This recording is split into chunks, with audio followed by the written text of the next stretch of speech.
দেখো, এই ইনসিকিউরিটি নিয়ে আজকে কিছু বক্তব্য রাখবো। হ্যাঁ, কিছুক্ষণ আগে একটা ভিডিও দেখলাম, সেটা অবশ্যই শুয়ের ভিডিও। চুলটা না এখন একটু ভেজা ভেজা রয়েছে বলে আমি ছেড়ে রেখেছি। শুয়ের একটা ভিডিও দেখলাম, সেখানে ওর ইনসিকিউরিটি নিয়ে অনেকগুলো কথা বলেছে।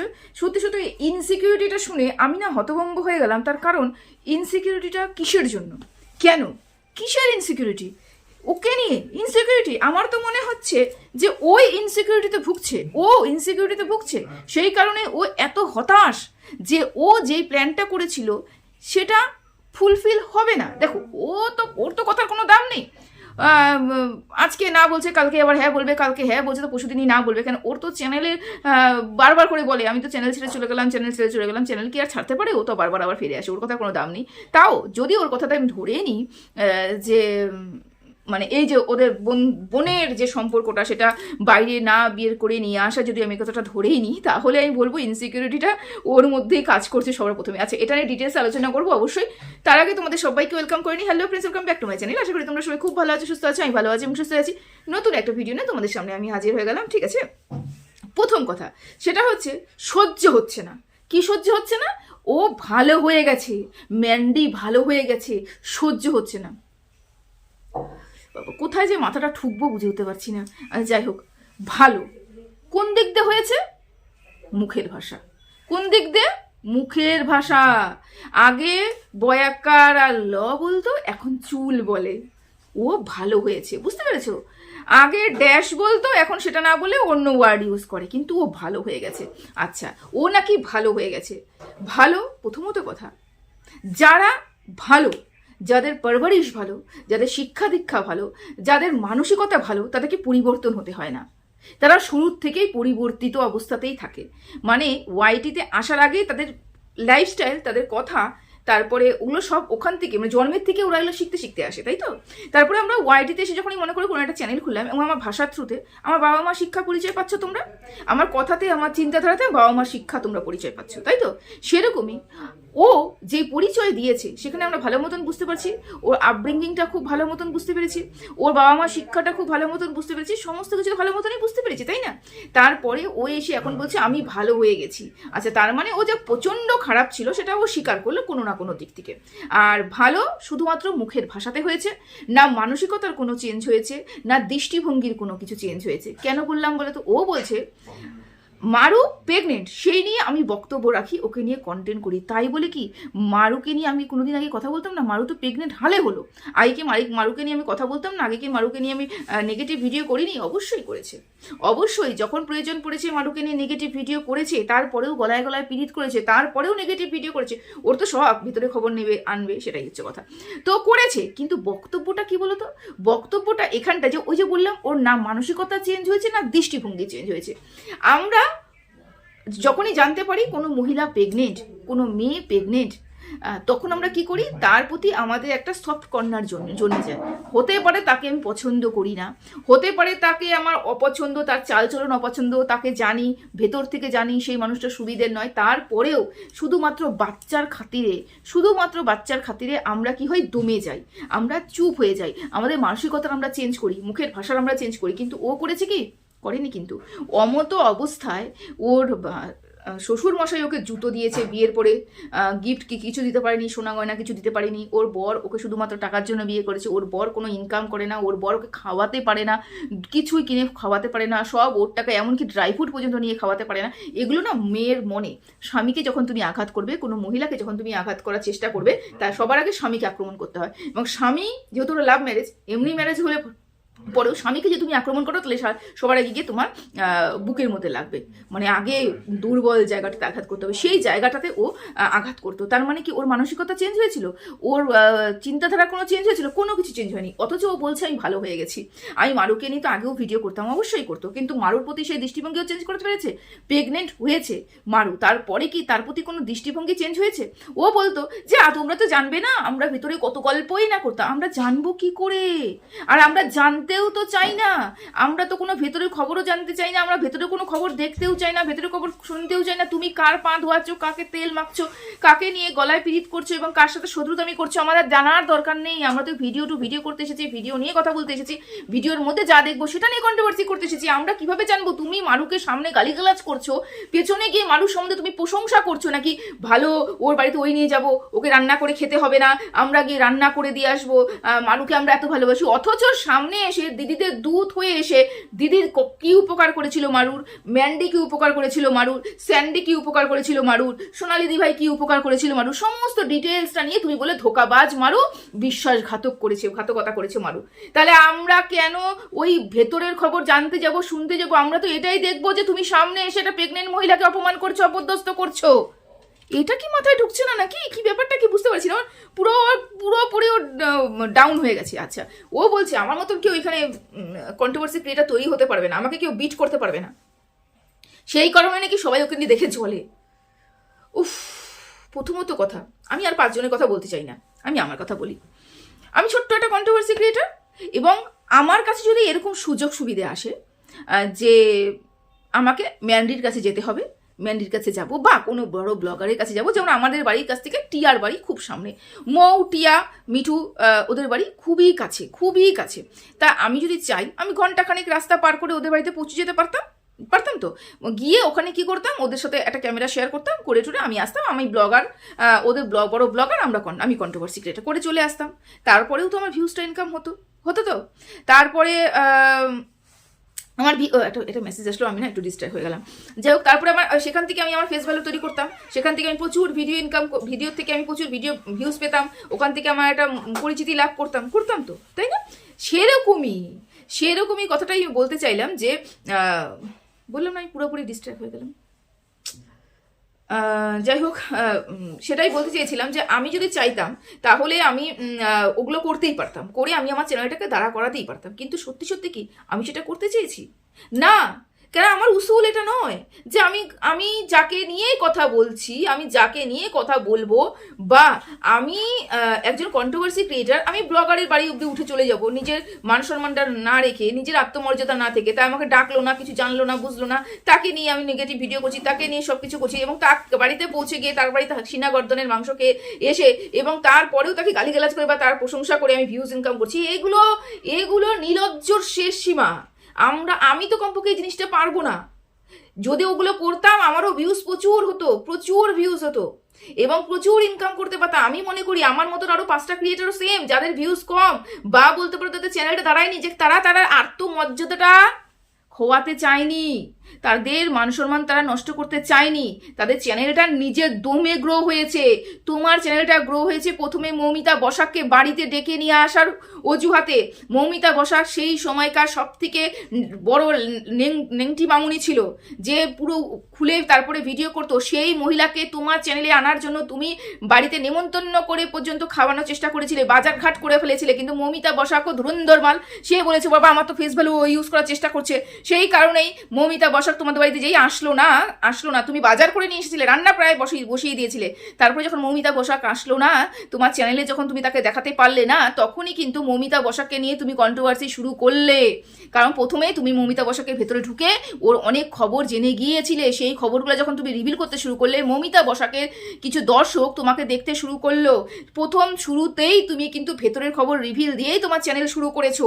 তারপরে এসেছে এমএসএলদের কোন গোপন সূত্রের খবর নিয়ে, সেখান থেকে হাজার খবর নিয়ে, সেই তারপরে বিদেশ থেকে বিদেশি নিয়ে এসে সেখান থেকে কি টাকা পয়সা 9-6, সেই সময় আমি ছিলাম না, জানি না, যাই হোক 9-6 করে টুরে শুনেছি সেখান থেকেও প্রচুর টাকা ইনকাম করেছো। তারপরে টিনা এসেছে, তারপরে মৌ এসেছে, টিয়া, মানে কার সাথে না তুমি ভেতরে মিশেছো। তারপরে সব থেকে বড় আসলো হচ্ছে ম্যান্ডি।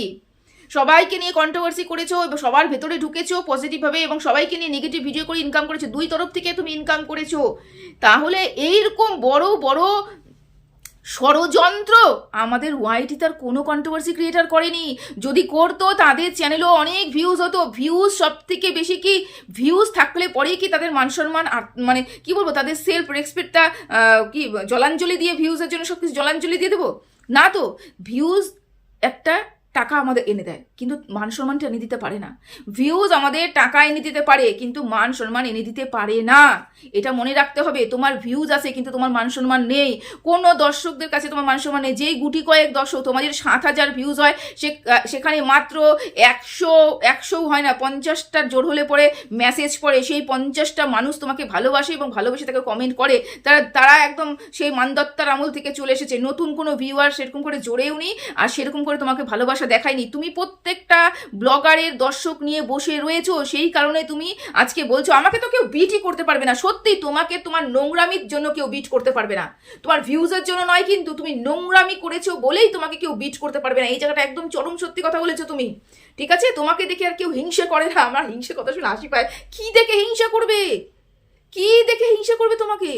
তোমার এবং ম্যান্ডির সম্পর্কটাকে কি দেখে হিংসা করবে সেটা তো বুঝে উঠতে পারছি না।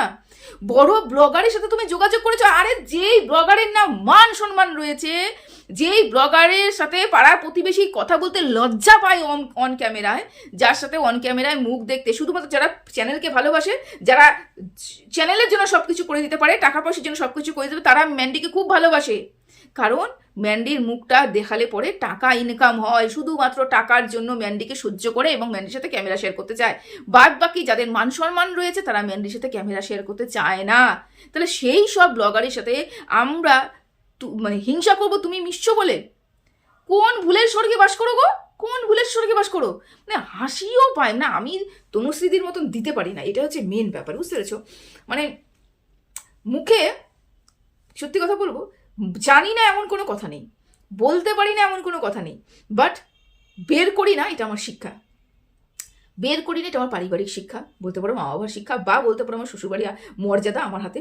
সেই কারণে বলতে পারি না, বলি না। জনসম্মুখে ভিডিও করছি, দেখছি সবাই যাচ্ছে আস্তে আস্তে, সবার সামনে ভিডিও করছি, সেই জন্য আমি এই ধরনের কথাগুলো বলতে পারি না। কিন্তু জানি না তা নয়, এগুলো কথা শুনে না ওই ধরনের কথাগুলোই বেরোয়, যেরকম তনুশ্রী দিদায় একেবারে খাপে খাপে। আচ্ছা, যাই হোক, বাদ দিলাম সেই কথাটা। এবার তো বুঝলে, কন্ট্রোভার্সি ক্রিয়েটাররা শুধুমাত্র কন্ট্রোভার্সি ক্রিয়েটাররা নয়, দর্শকরা পর্যন্ত তোমাকে পছন্দ করছে না। কন্ট্রোভার্সি ক্রিয়েটাররা ওটাই বলবে যেটা দর্শকরা চাইবে। দর্শকরা তোমাকে সহ্য করতে পারছে না। তুমি নিজেই বললে যে আমার কষ্ট হচ্ছিল গতকালকে স্যান্ডির লাইভ দেখে। স্যান্ডির লাইভে আমি প্রচুর নেগেটিভ কমেন্টের সম্মুখীন হয়েছি, স্যান্ডি প্রচুর নেগেটিভ কমেন্টের সম্মুখীন হয়েছে। তার মানে ওখানে তো কোনো কন্ট্রোভার্সি ক্রিয়েটার ছিল কি? ছিল না তো। 2,000-3,000 যদি ওখানে লাইভ চলাকালীন যদি 2,000-3,000, আমি লাইভ দেখিনি, পরে দেখেছি, লাইভ চলাকালীন যদি ওখানটায় স্যান্ডির ওখানে যদি জয়েন হয়ে থাকে 2,000-3,000, এবং তারা যদি প্রত্যেকে কমেন্ট করে থাকে শুধুমাত্র তোমার বিরুদ্ধে কমেন্ট হয়েছে। কেন হয়েছে তোমার বিরুদ্ধে কমেন্ট?